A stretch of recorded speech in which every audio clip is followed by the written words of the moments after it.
সবাইকে edu lecture বিতে স্বাগতম। আজকে আমরা দেখব যে বাংলাদেশের মুক্তিযুদ্ধের সময় যে 11টি সেক্টর ছিল, এই সেক্টরগুলো আমরা কীভাবে সহজে মনে রাখতে পারি, ম্যাপের মধ্যে কীভাবে আইডেন্টিফাই করতে পারি, কীভাবে এই ম্যাপটা ড্র করতে পারি, তারপর হচ্ছে কোন কোন অঞ্চল বা জেলা কোন সেক্টরের আন্ডারে ছিল, মুক্তিযুদ্ধের সময় যে বিশেষ বিশেষ যে অঞ্চলগুলো ছিল, যেমন মুজিবনগর, যেখানে মুজিবনগর সরকার গঠিত হয়, তাহলে মুজিবনগর কোন সেক্টরের আন্ডারে ছিল।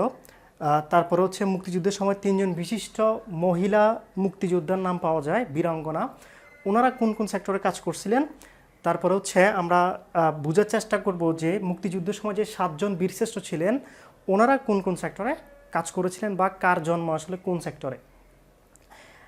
তো তোমরা জানো যে আমাদের বঙ্গবন্ধু শেখ মুজিবুর রহমান যখন 7ই মার্চের ভাষণের মধ্যে বাঙালি জাতিকে ঐক্যবদ্ধ হওয়ার এবং এক হওয়ার আহ্বান জানিয়েছিলেন, সেখানে কিন্তু স্বাধীনতার ঘোষণার বীজ নিহিত ছিল। কারণ সেখানে তিনি বলেছিলেন যে তোমাদের যার যা কিছু আছে তাই নিয়ে প্রস্তুত থাকো, এবং তিনি বলেছিলেন এবারের সংগ্রাম মুক্তির সংগ্রাম, এবারের সংগ্রাম স্বাধীনতার সংগ্রাম। তাহলে সেই 7ই মার্চের ভাষণের পরে যখন 25শে মার্চ রাতে, কালো রাতে, যখন পাকিস্তান হানাদার বাহিনী অপারেশন সার্চলাইট চালালো, তখন কিন্তু মূলত 26শে মার্চ প্রথম ভোরে বঙ্গবন্ধু শেখ মুজিবুর রহমান স্বাধীনতার ঘোষণা দিয়েছিলেন। পরবর্তীতে সেটা বাংলাদেশের বেতার মিডিয়াগুলোতে প্রচারিত হয়েছিল। এরপরে শুরু হয় মূলত যুদ্ধ, কিন্তু সেই যুদ্ধটা কি বলবো, আমরা ঐক্যবদ্ধভাবে করতে পারতেছিলাম না। এরপরে তৈরি হয়, তোমরা জানো যে 10 এপ্রিল, মার্চ মাসের পরে এপ্রিল মাসে 10 এপ্রিল তৈরি হয় মুজিবনগর সরকার।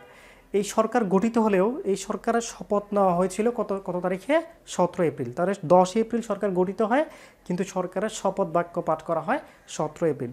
এই 10 এপ্রিলই মূলত পুরো দেশকে মুক্তিযুদ্ধে যাতে পুরো দেশ অংশগ্রহণ করতে পারে এবং পুরো দেশকে যাতে সংঘবদ্ধভাবে পাকিস্তানি হানাদার বাহিনীর বিরুদ্ধে যাতে আমরা যুদ্ধ করতে পারি, সেই জন্য পুরো দেশকে এই 10ই এপ্রিলই 4টি সেক্টরে ভাগ করা হয়েছিল। আই রিপিট, 10 এপ্রিল বললে 4টি সেক্টর। 10 এপ্রিল কয়টি সেক্টরে ভাগ করা হয় দেশকে? 4টি সেক্টর। পরবর্তীতে 11 এপ্রিল অর্থাৎ পরের দিনই আরও 3টি সেক্টর যুক্ত করা হয়, মোট সেক্টর হয় 7টি। তাহলে 10 এপ্রিল সেক্টর ছিল 4টি, 11 এপ্রিল সেক্টর ছিল 7টি। এরপরে 11 থেকে 17 জুলাই তাজউদ্দিন আহমেদের নেতৃত্বে পুরো দেশকে আবার পুনর্গঠিত করা হয়, বা পুরো মানচিত্র নিয়ে বসে আবার পুরো দেশটাকে আবার বিভক্ত করা হয়। তখন সেক্টর গঠন করা হয় 11টি, এবং এই 11টি সেক্টরে বিভিন্ন সেক্টর কমান্ডার নিযুক্ত করা হয়। মোট সেক্টর কমান্ডার মোট সেক্টর কমান্ডার ছিলেন 16 জন, কারো কারো মতে 15 জন ছিলেন। তাহলে সেক্টর কমান্ডারগুলোকে একটু জেনে নেবেন, এটা একটু খুবই গুরুত্বপূর্ণ যে কোন সেক্টরের সেক্টর কমান্ডার কে ছিলেন। কিন্তু তার চেয়ে সবচেয়ে বেশি গুরুত্বপূর্ণ হচ্ছে কোন সেক্টরটা কোন কোন অঞ্চলে ছিল, বা বাংলাদেশের কোন কোন অঞ্চল কোন কোন সেক্টরের আন্ডার ছিল। ওনারা যেভাবে 11টি সেক্টর করেছিলেন সেটার একটু দেখে নিবে, বা এটা যুদ্ধের কৌশল হিসেবে, বা যুদ্ধ যাতে আমরা সংগঠিতভাবে পাকিস্তান হানাদার বাহিনীর বিরুদ্ধে করতে পারি, সেই লক্ষ্যে যেভাবে ভাগ করা হয় খেয়াল করবেন। আগে চট্টগ্রাম যেহেতু হিল ট্র্যাক্স, এই চট্টগ্রামকে 1 নম্বর সেক্টরের আন্ডার রাখা হয়েছিল। এরপরে বাংলাদেশের উপরের দিকে উঠবে, দেখেন কীভাবে আসতেছে। 1-এর পরে আসবে 2, 2-এর পরে 3, 3-এর পরে 4, 4-এর পরে 5। খেয়াল করেন তাহলে 1, 2, 3, 4, 5 এভাবে করে বাংলাদেশের মানচিত্র, আপনি এটা মনে রাখবেন বা মানচিত্র আঁকার সময় এভাবে লিখবেন 1, 2, 3, 4, 5। তারপরে এই কোণা থেকে ডিরেক্ট লাভ দিয়ে চলে যাবেন এই কোণায়, পঞ্চগড়ে।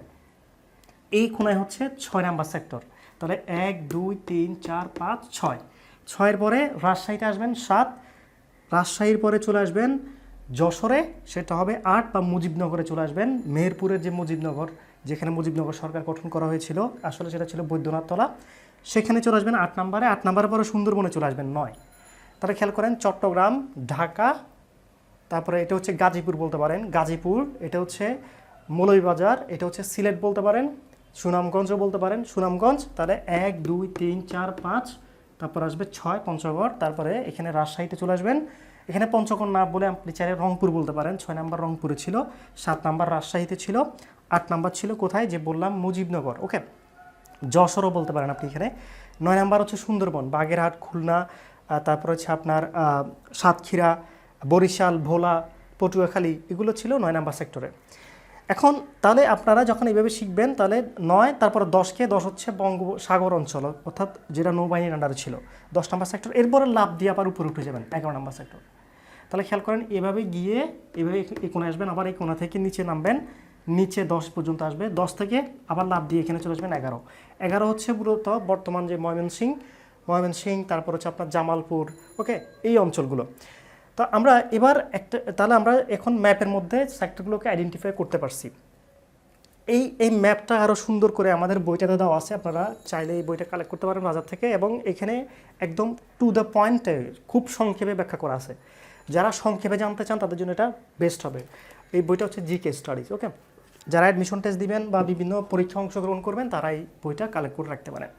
এখন খেয়াল করবেন, আমরা এবার জানার চেষ্টা করব আসলে যে 1 নাম্বার সেক্টর এবং 2 নাম্বার সেক্টর বলি বা যে সেক্টরগুলো আছে সেগুলোর আন্ডারে কোন কোন জেলা ছিল। 1 নাম্বার সেক্টর ছিল চট্টগ্রাম, এবং বাংলাদেশের পার্বত্য 3টা জেলা আছে, সেই 3টি জেলা সেটা হচ্ছে রাঙামাটি, খাগড়াছড়ি, বান্দরবান। তাহলে পার্বত্য জেলা কয়টি? 3টি। কী? রাঙামাটি, খাগড়াছড়ি, বান্দরবান আর কক্সবাজার ছিল। কক্সবাজার কিন্তু পার্বত্য জেলা নয়, ওকে, কক্সবাজার পার্বত্য জেলা নয়, আই রিপিট, ওকে। তাহলে এই 5টা জেলা ছিল 1 নাম্বার সেক্টরের আন্ডারে। 1 নাম্বার সেক্টরের সেক্টর কমান্ডার ছিলেন জিয়াউর রহমান, ওকে।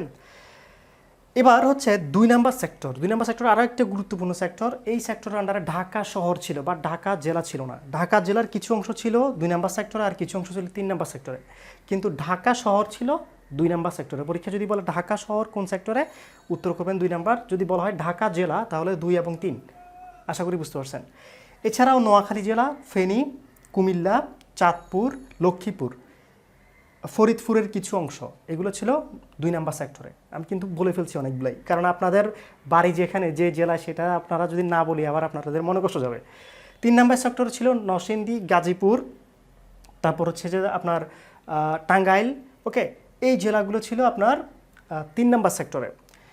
4 নাম্বার সেক্টরে ছিল হবিগঞ্জ, তারপর হচ্ছে আপনার হবিগঞ্জ, তারপর হচ্ছে মৌলভীবাজার, ওকে। এবং এই 4 নাম্বার সেক্টরের যে হবিগঞ্জের কিছু অংশ 3 নাম্বার সেক্টরে পড়ছিল, ওকে, আর বেশিরভাগ অংশ 4 নাম্বার সেক্টরে ছিল।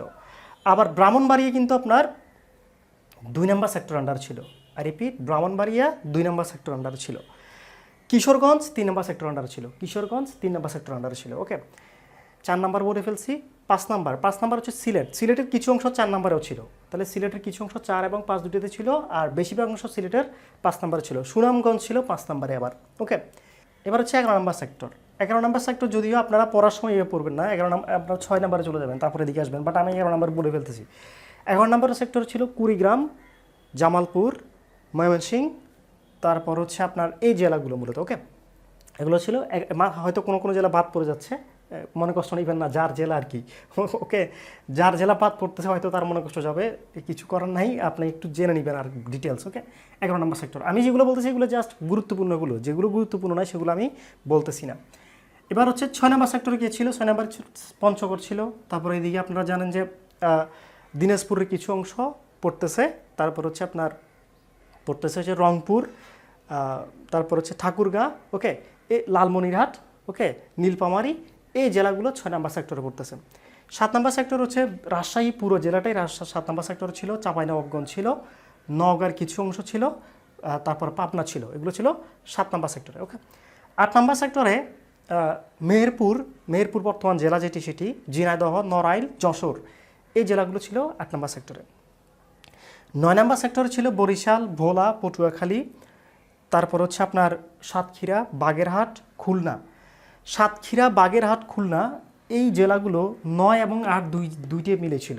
9 নাম্বার এবং 8 নাম্বার 2 সেক্টরে ছিল কোন কোন জেলা? বাগেরহাট, সাতক্ষীরা, খুলনা, ওকে। এই জেলাগুলো 9 এবং 8 দুইটাতে ছিল। আবার দিনাজপুরও 2টাতে ছিল, 6 এবং 7 দুইটাতে ছিল দিনাজপুর, ওকে।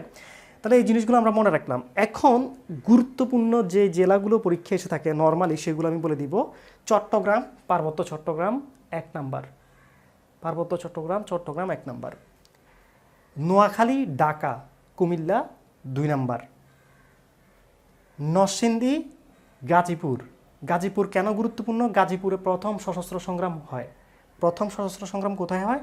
গাজীপুরে। নরসিংদী কেন গুরুত্বপূর্ণ? আমি বলেই ফেলি কিছু জিনিস, যে 7 জন বীরশ্রেষ্ঠ যারা রয়েছিলেন তাদের যেই জন্মস্থল সেগুলো গুরুত্বপূর্ণ। যেমন নরসিংদীতে মতিউর রহমানের জন্ম ছিল। মতিউর রহমান ছিলেন বিমান, পাকিস্তান থেকে বিমান নিয়ে বাংলাদেশে চলে আসতে চেয়েছিলেন মুক্তিযুদ্ধের সময়, যুদ্ধে অংশগ্রহণ করার জন্য, কিন্তু পাকিস্তান বাহিনী তাকে ওই সময় তার বিমানটি বিধ্বস্ত হয় এবং উনি ওখানেই নিহত হন। এ মতিউর রহমানের বাড়ি কিন্তু নরসিংদীতে। তাহলে নরসিংদী এবং গাজীপুরের জন্য গুরুত্বপূর্ণ। ঢাকা শহর গুরুত্বপূর্ণ, কারণ ঢাকার রাজধানী। নোয়াখালী গুরুত্বপূর্ণ হচ্ছে বীরশ্রেষ্ঠ রুহুল আমিন নোয়াখালীতে জন্মগ্রহণ করেছিলেন। ওকে, চট্টগ্রাম কেন গুরুত্বপূর্ণ তো বুঝতেছেন, এটা একটা পার্বত্য অঞ্চলের জন্য। এবং রাঙামাটি গুরুত্বপূর্ণ হচ্ছে মুন্সি আব্দুর রূপ রাঙামাটিতে মারা গিয়েছিলেন, কিন্তু ওনার বাড়ি ছিল ফরিদপুরে। বীরশ্রেষ্ঠ মুন্সি আব্দুর রূপ কোথায় মারা যান? রাঙামাটির নানিয়ারচর নামে একটা জায়গা আছে, সেখানে তিনি মারা যান। ওকে, তারপর হচ্ছে এবার আমরা 4 নম্বর সেক্টরে গুরুত্বপূর্ণ হচ্ছে আপনার মৌলভীবাজার এবং হবিগঞ্জ। 5 নম্বর সিলেট। 11 নম্বর হচ্ছে কুড়িগ্রাম। কুড়িগ্রাম কেন গুরুত্বপূর্ণ? কারণ আপনারা জানেন যে বীর প্রতীক তারামন বিবি, যিনি একজন বীরাঙ্গনা, ওকে, উনি কুড়িগ্রামে জন্মগ্রহণ করেছিলেন এবং উনি মারা যান হচ্ছে 2018 সালে। তাহলে তারামন বিবি একজন বীর প্রতীক, ওকে, নারী মুক্তিযোদ্ধা, উনি জন্মগ্রহণ করেছিলেন কুড়িগ্রামে, এই জন্য গুরুত্বপূর্ণ। আবার এদিকে কিশোরগঞ্জ, 2 নম্বরের কিশোরগঞ্জ গুরুত্বপূর্ণ, কারণ হচ্ছে যে কিশোরগঞ্জে ডাক্তার সীতারা বেগম জন্মগ্রহণ করেছিলেন, উনিও বীর প্রতীক ছিলেন, উনি এখনও বেঁচে আছেন। সীতারা বেগমের প্রকৃত নাম হচ্ছে ডাক্তার সীতারা রহমান। খেয়াল করবেন, সীতারা বেগমের প্রকৃত নাম ডাক্তার সীতারা রহমান, কিন্তু উনি সীতারা বেগম নামে পরিচিত। তারামন বিবির প্রকৃত নাম হচ্ছে তারামন বেগম। তারামন বেগম, কিন্তু উনি তারামন বিবি নামে পরিচিত। আরেকজন মুক্তিযোদ্ধা মহিলা রয়েছেন, অত্যন্ত গুরুত্বপূর্ণ, খাসিয়া বা উপজাতি একজন মুক্তিযোদ্ধা, ওনাকে কাকন বিবি নামে উনি পরিচিত বেশিরভাগই।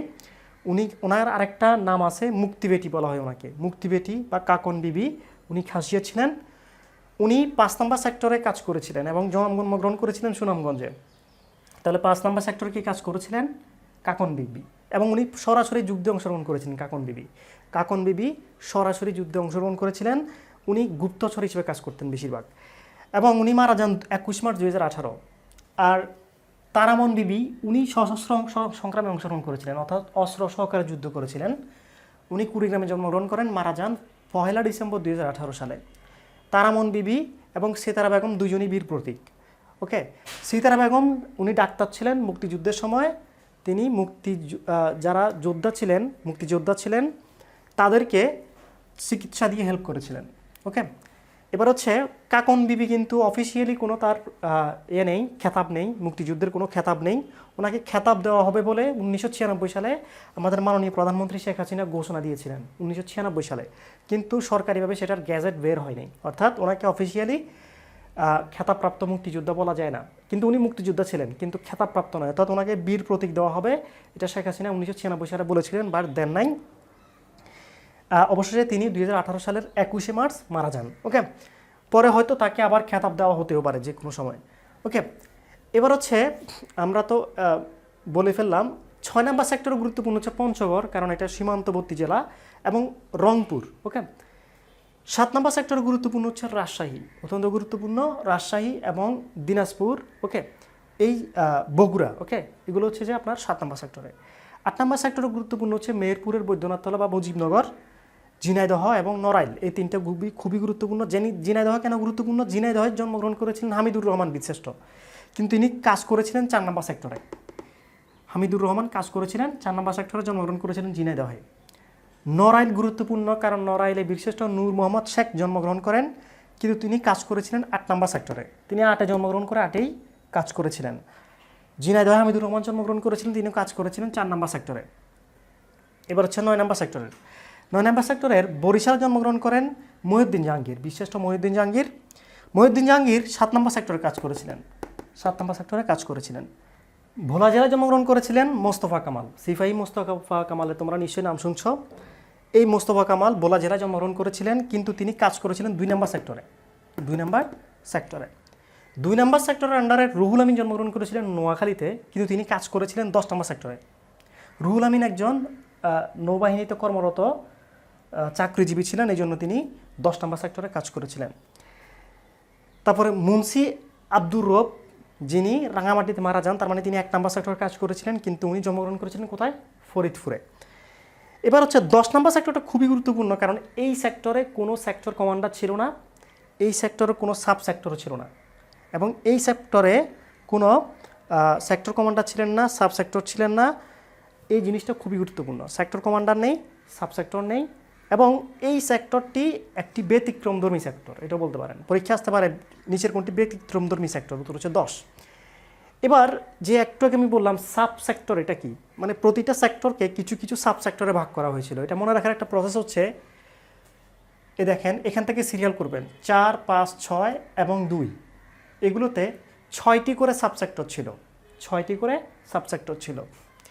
7 এবং 11 এটাতে 8টি করে সাবসেক্টর ছিল।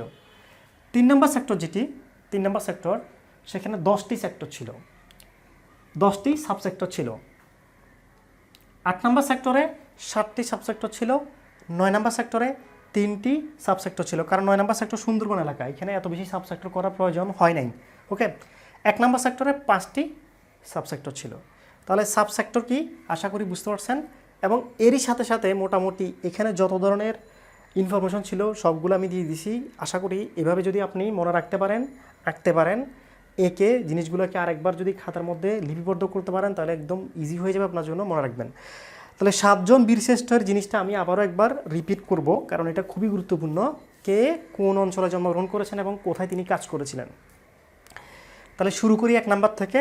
মুন্সি আব্দুর রব, যিনি রাঙামাটিতে কাজ করেছিলেন, জন্মগ্রহণ করেছিলেন কোথায়? ফরিদপুরে, 1 নাম্বার সেক্টরের আন্ডারে। 2 নাম্বার সেক্টরে রুহুল আমিন, যিনি 10 নাম্বার সেক্টরে কাজ করেছিলেন, জন্মগ্রহণ করেছিলেন নোয়াখালীতে। এবার হচ্ছে নরসিংদীতে মতিউর রহমান জন্মগ্রহণ করেছিলেন, কিন্তু তিনি বিমান বাহিনীতে কর্মরত ছিলেন এবং বিমান নিয়ে বাংলাদেশে আসতে চেয়েছিলেন, ওই সময় ওনাকে মেরে ফেলা হয়। তাহলে নরসিংদীতে মতিউর রহমান, তিনি কোনো সেক্টরে কাজ করেন নাই, কারণ তিনি বিমান বাহিনীতে কর্মরত ছিলেন। ওকে, তারপর হচ্ছে আপনার ঝিনাইদহে জন্মগ্রহণ করেন হামিদুর রহমান, যিনি 4 নাম্বার সেক্টরে কাজ করেছিল এখানে। নড়াইলে জন্মগ্রহণ করেছিলেন নূর মোহাম্মদ শেখ, তিনি ওখানেই কাজ করছেন 8 নাম্বার সেক্টরে, তাহলে ওখানেই জন্মগ্রহণ করে ওখানেই কাজ করেছিলেন। বরিশালে জন্মগ্রহণ করেন মহিউদ্দিন জাহাঙ্গীর, তিনি 7 নাম্বার সেক্টরে কাজ করেছিলেন। ভোলায় জন্মগ্রহণ করেন সিপাহী মোস্তফা কামাল, উনি 2 নাম্বার সেক্টরে কাজ করেছিলেন। তাহলে 7 জন বীরশ্রেষ্ঠের আমরা কোথায় জন্মগ্রহণ করেছিলেন এবং কোথায় কাজ করেছিলেন সেই জিনিসটার আমরা বিস্তারিত পেয়ে গেছি। এবার হচ্ছে আপনারা 2 জন বীরশ্রেষ্ঠ সম্পর্কে একটু ডিটেলস বিস্তারিত জেনে নেবেন। একজন হচ্ছে মতিউর রহমান, ওকে, আরেকজন হচ্ছে বীরশ্রেষ্ঠ হামিদুর রহমান। এই 2 জন বীরশ্রেষ্ঠ সম্পর্কে আরও বিস্তারিত একটু জেনে নেবেন, ওনাদের জীবনী এবং ওনারা কোথায় কোথায় কাজ করছে, ওনাদেরকে কোথায় খবর দেওয়া হয়েছে, এবং পরবর্তীতে সেই খবর ঢাকার বুদ্ধিজীবী কবরস্থানে আনা হয়েছে, সেটার প্রসেসটা একটু জেনে নেবেন। আগামী ক্লাসে আমরা মুক্তিযুদ্ধ সম্পর্কে অন্য কোনো টপিক নিয়ে আলোচনা করব। সঙ্গে সবাই ভালো থাকেন। আল্লাহ হাফেজ।